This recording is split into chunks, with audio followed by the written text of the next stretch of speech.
Hai, selamat datang di Simply Indonesian. Bersama aku, Grace. Hari ini aku mau bahas sedikit tentang sebuah bisnis yang sangat terkenal di Indonesia. Dan aku yakin pasti kalau kamu tinggal di sini atau pernah datang ke Indonesia, udah tahu dengan konsep bisnisnya, yaitu layanan jasa ojek online. Sebenarnya gimana sih awal mulai bisnis ini? Karena kalau kita lihat sejarahnya ya, ojek itu sendiri udah ada dari lama banget. Jadi ini bukan sebuah bisnis baru yang tiba-tiba langsung sukses besar dalam beberapa tahun. Nggak sama sekali ya. Jadi ngomong-ngomong soal ojek, asal kata ojek itu sendiri dari bahasa Sunda, dari kata objek. Ngobjek atau ngobjek yang artinya kerja sampingan untuk menambah penghasilan, jadi untuk tambah uang. Ojek pertama kali dimulai di desa pada tahun 1970-an. Waktu itu, jalan di desa rusak parah dan mobil nggak bisa lewat. Lalu ada beberapa orang yang punya ide. Gimana kalau kita coba bantu pakai sepeda kita? Kan lumayan buat nambah-nambah uang. Nah, karena waktu itu belum ada motor ya di desa, jadi orang-orang tersebut pakai sepeda mereka. Mulai dari saat itu, profesi ojek semakin populer karena sangat membantu banyak orang yang mau pergi ke tempat-tempat jauh dengan jalan yang kecil, sempit, dan bahkan rusak. Dulu, tukang ojek atau supir ojek biasanya tunggu di pangkalan. Pangkalan adalah sebuah tempat di mana para supir ojek tunggu penumpang. Jadi kalau misalnya kita mau naik ojek, kita bisa datang ke pangkalan, terus kita tanya, kita kasih tahu kemana kita mau pergi, tujuannya, kemudian kita tawar harga, kita negosiasi. Jadi gini contohnya ya, Bang, ke kantor imigrasi berapa? 50.000 kak. Hah? Bisa kurang nggak? 40.000 deh. Jauh itu. 30.000 lah. Anak kuliahan nih. Tambahin dikit lah. 35. Oke. Ya, kurang lebih gitulah ya cara tawar ke supir ojek. Jadi jangan langsung terima tawaran mereka dengan harga pertama, tapi kalian harus sedikit banyak negosiasi. Tapi ada juga cara lain. Jadi misalnya kalau kamu udah kenal lama sama supir ojeknya, sama tukang ojeknya, kita bisa jadi langganan. Langganan artinya adalah kita jadi penumpang reguler. Jadi setiap butuh ojek, kita selalu hubungi tukang ojek itu yang udah kita kenal. Jadinya sekarang kita langganan deh. Tapi sejak tahun 2010, sebuah perusahaan startup online pada saat itu yang bernama Gojek mengubah sistem pangkalan tradisional menjadi sebuah sistem online.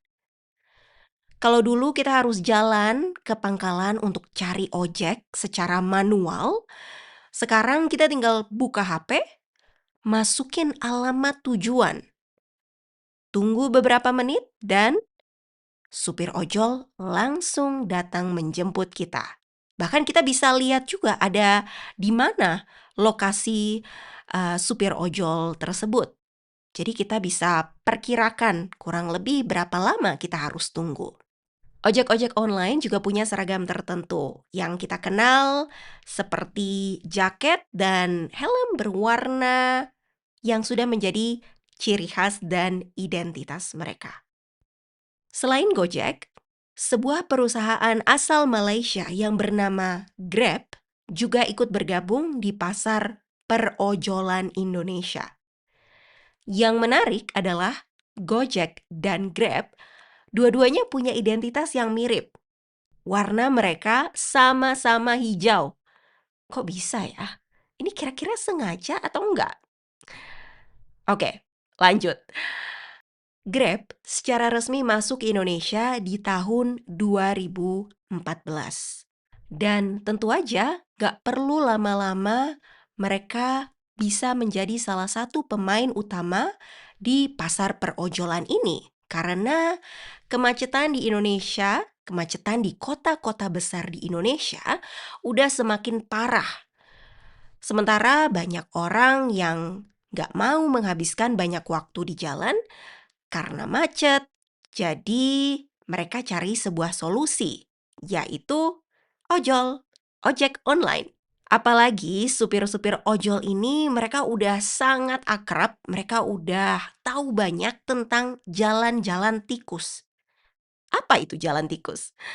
Jadi jalan tikus adalah jalan kecil yang bisa jadi alternatif supaya kamu nggak kena macet.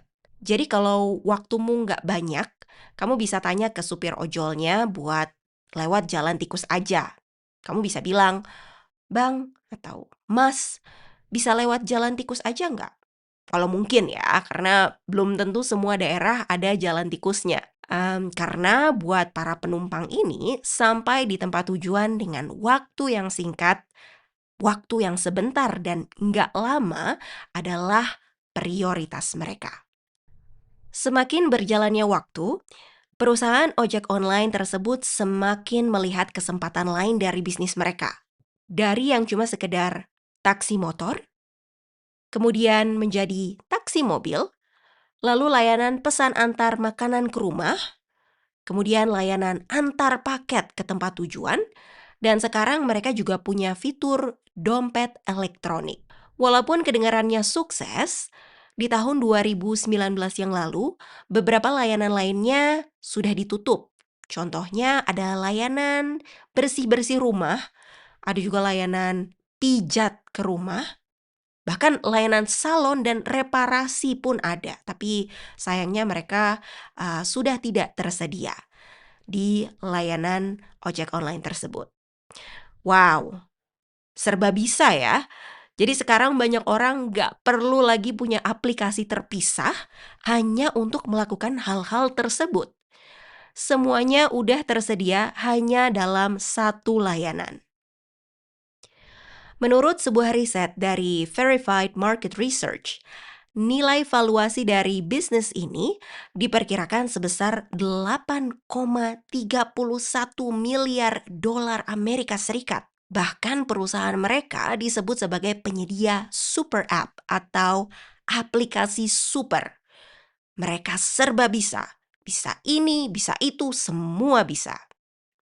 Banyak orang-orang Indonesia sangat terbantu dengan kehadiran perusahaan-perusahaan ini. Apalagi waktu mereka sedang sulit mencari pekerjaan. Banyak orang memilih pekerjaan sampingan, pekerjaan tambahan untuk menjadi supir ojol.